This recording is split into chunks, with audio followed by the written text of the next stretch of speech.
Good afternoon, students. Today I'm going to start your new topic that is called combination. इससे पहले हम लोगों ने परमुटेशन कंप्लीट कर लिया है, ठीक है. Let me start with the definition of a combination. क्या कहती है कॉम्बिनेशन, क्या होता है? In combination we will deal with the selections.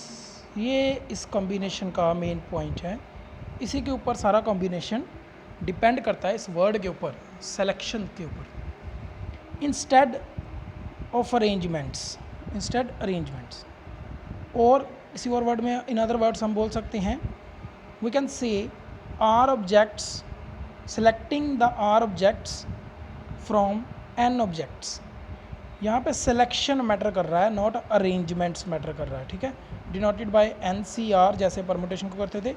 P की जगह पे सी आ जाएगा. सिमिलरली एन ब्रैकेट में, सी ब्रैकेट में एन आर भी लिख सकते हो, ठीक है.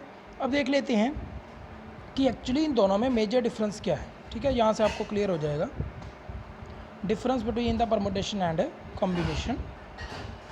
इन permutation we will count selections only. We will count selections as well as arrangements, not only selection, arrangement. In permutation we will count selections and arrangements, ठीक है. selection और arrangement बेटा आपको एग्जांपल से मैं क्लियर कर दूंगा. But in combination we will focus on selections only और selecting an object. क्लियर. हम arrangements पे ध्यान नहीं देते. सेकेंड डिफरेंस क्या है? order of arrangements is essential for permutation, ठीक है. कि अगर कोई बंदा राम और श्याम है, दो सीटों पे बैठे हैं, तो वो दो सीटों पे कितने वे से बैठ सकते हैं, ठीक है ना. अरेंजमेंट्स काउंट कर रही है, या तो आर एस बैठेगा या एस आर बैठेगा. दो बंदे दो तरीक़ों से बैठ सकते हैं, ठीक है. ये परमुटेशन में था. लेकिन अगर मैं कॉम्बिनेशन की बात करूँगा तो राम और श्याम दो सीटों पे एक ही तरीके से बैठ सकते हैं. उसमें आर एस और एस आर और आर एस दोनों क्या हैं? सेम है. They are not different in combination. But in permutation S R और आर एस दोनों क्या हैं? डिफरेंट हैं, ठीक है. इसलिए दोनों काउंट होते हैं, ठीक है.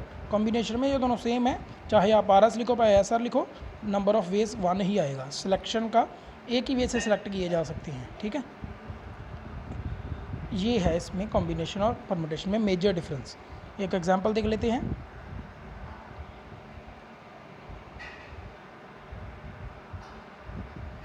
ए बी सी तीन ऑब्जेक्ट्स हैं, taking two at a time.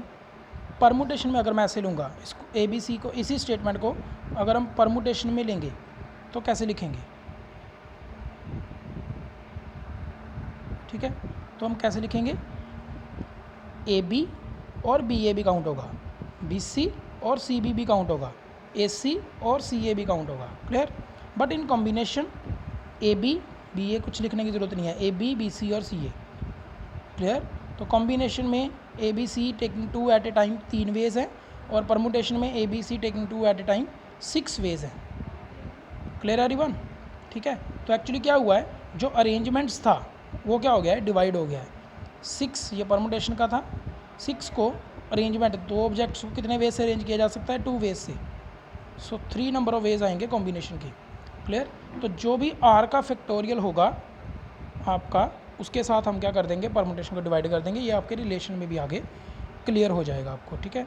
आगे चलते हैं. This is the relationship between permutation and combination. यहाँ पे सब कुछ क्लियर हो जाएगा आपको.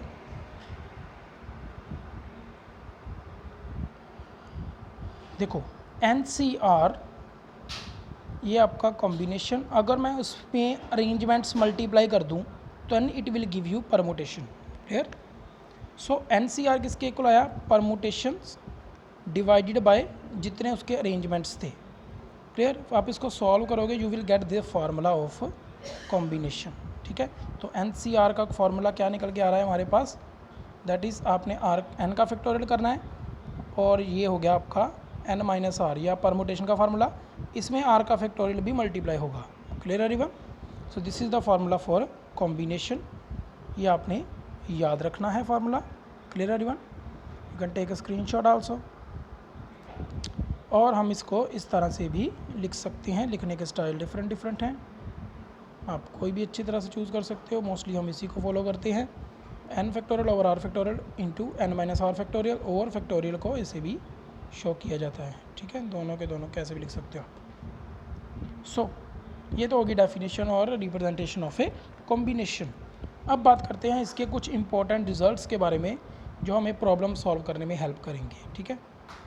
पहला रिजल्ट आ रहा है आपके पास, दैट इज़ अगर आपके पास NCR और, ठीक है, NCR लिखा हुआ है, आप उसको लिख सकते हो NCN-R। फॉर एग्जांपल अगर आपके पास NC5 लिखा हुआ है तो आप लिख सकते हो NC9-5, which is equal to, it means आपका NC5 इज़ इक्वल टू है NC4 के।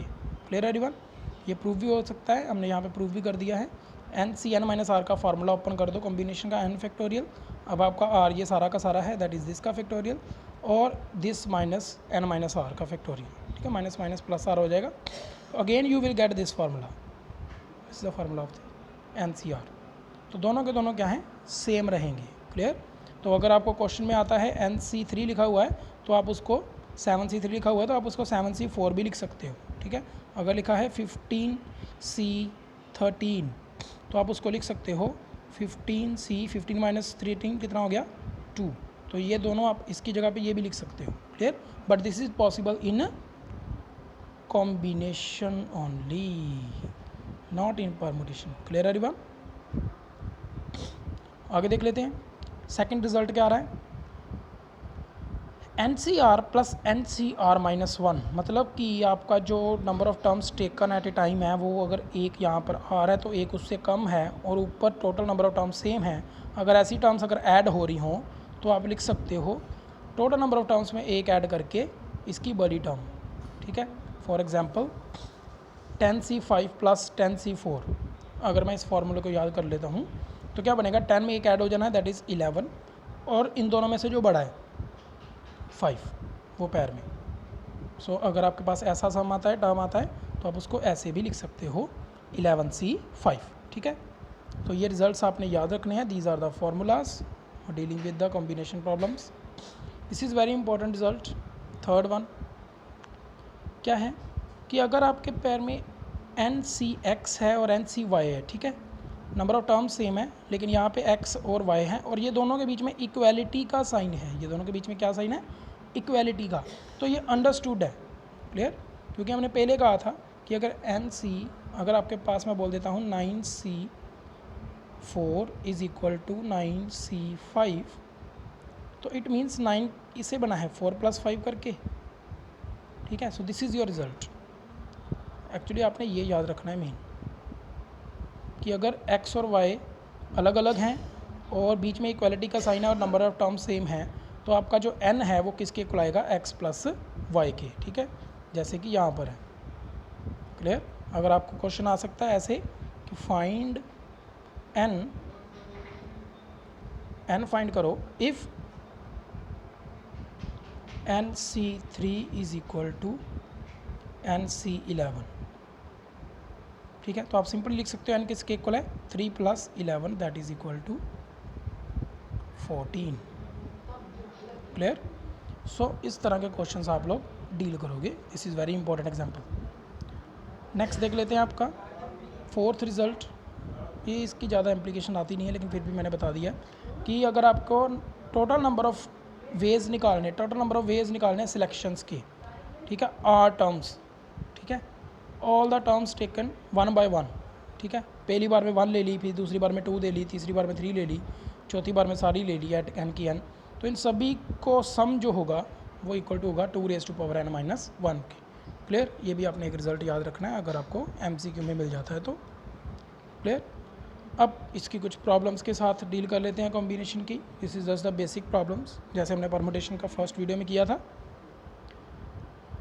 सो आपने वेरीफाई करना है C combination of 8 things taken 4 at a time and combination of 8 things taken 3 at a time is equal to combination of 9 things taking 4 at a time, ठीक है।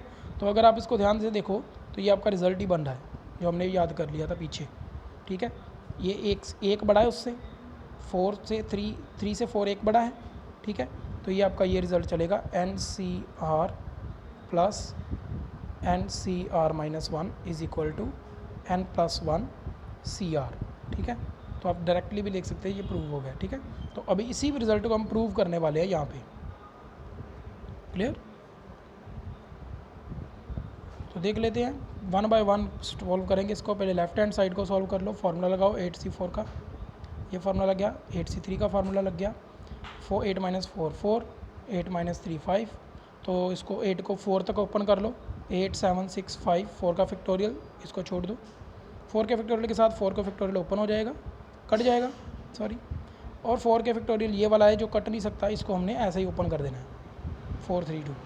सो 4 2 ज़ा 8, ये 8 के साथ कट गया। और 3 2 ज़ा 6, ये 6 के साथ कट गया, क्लियर। नेक्स्ट आप देख लो,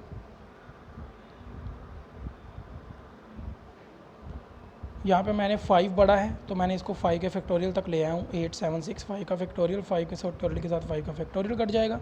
3 2 ज़ा 6 होता है, तो ये 6 के साथ 6 कट गया। 8 7 ज़ा 56, बाद में ऐड कर लो, 126 आ रहा है। लास्ट में देख लेते हैं हम अभी, राइट हैंड साइड में, this is 9 factorial over 9 - 4 factorial, clear. तो 9 में 5 फैक्टोरियल, 5 बड़ा है तो मैंने 5 तक ओपन कर लूँगा। 5 के साथ 5 कट गया। 4 3 2 1, 4 का फैक्टोरियल। सो ये 4 2 ज़ा 8, इसके साथ कट गया। 3 2 ज़ा 6 कट गया। और आपके पास आंसर मिलेगा 126, clear everyone. So both are same, therefore result is true and hence verified. Next sum देख लेते हैं। This is for your practice, क्योंकि आपको आइडिया हो जाए कैसे सॉल्व करना है। और भैया यहाँ पे एक मैंने नोट बना दिया आपके लिए कि अगर आपके पास 7C6 है, 7C3 है, ठीक है, तो आप इसको बिना फॉर्मूला लगाए डायरेक्टली भी लिख सकते हो। नीचे जितना लिखा है, इसको जूम इन कर लेते हैं,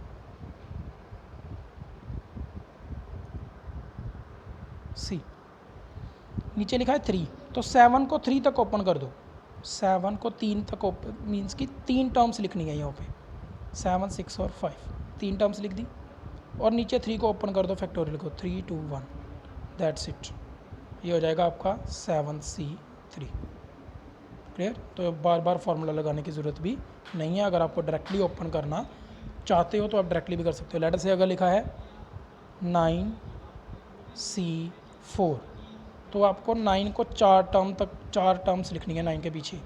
9 8 7 6, 4 टर्म्स हो गई, डिवाइडेड बाय 4 3 2 1, 4 का फैक्टोरियल, ठीक है। करके देख लो, क्योंकि 9 - 4 कितना था, 5 का फैक्टोरियल तो कट जाना है ना यहाँ पे, ठीक है। तो इसलिए आप डायरेक्टली भी खोल के लिख सकते हो, क्लियर। अब देख लेते हैं आपका सम। ये रेशो गिवन है आपको 12:1, ठीक है। तो आपने इसको रेशो को 2n-3 यहाँ पे फार्मूला लगाएंगे, यहाँ पे फार्मूला लगाएंगे, ये फार्मूला लगा दिया, ठीक है। और सी, मैं अब 2n-3 को ओपन नहीं करूँगा, 2n को ओपन करूँगा। तो पहली टर्म आएगी 2n, इससे एक छोटी टर्म आएगी 2n-1, ठीक है। सिमिलरली मैं कब तक ओपन करूँगा, जब तक मेरे को 2n-3 नहीं मिलता। 2n-1, 2n-2, 2n-3 का मिल गया, वहीं पे फैक्टोरियल डाल दिया, तो ये इसके साथ कट जाएगा, ठीक है। सिमिलरली नीचे वाले को भी ओपन कर लेंगे, ठीक है। तो ये n को मैंने कब तक ओपन करना है, जब तक मेरे को n-2 नहीं मिलता है। n-1, n-2 का फैक्टोरियल, n-2 के साथ n-2 का फैक्टोरियल कट जाएगा। और सिंस दिस इज़ 2n, 2 के साथ n मल्टीप्लाइड है, तो मैं n के साथ n को भी काट सकता हूँ, ठीक है। तो I will left with this, ठीक है। 3 का फैक्टोरियल मैंने ओपन कर दिया, 3 2 1। 2 का फैक्टोरियल, क्योंकि ये रेसिप्रोकल हो जाना था, तो ये 2 का फैक्टोरियल और n-1 नीचे, ठीक है। बाद में आप चाहो, कैलकुलेशन आपके ऊपर डिपेंड करती है, जैसे आप ट्रिक लगाना चाहो लगा सकते हो। यहाँ से 2 कॉमन निकाल के n-1 मिल जाएगा मेरे को, तो मैं 2 कॉमन निकाल लूँगा, n-1 मिल गया। ये n-1 के साथ n-1 की मैंने कटिंग कर दी। Then after solving you will get the value of n is equal to 5 here, clear everyone. So this is much for today. Practice the related problems from your respective books. You can solve any problem related to this from any kind of books, whether it is NCERT, Spectrum, Prime or Complex. Clear everyone. Have a nice day everyone. Take care.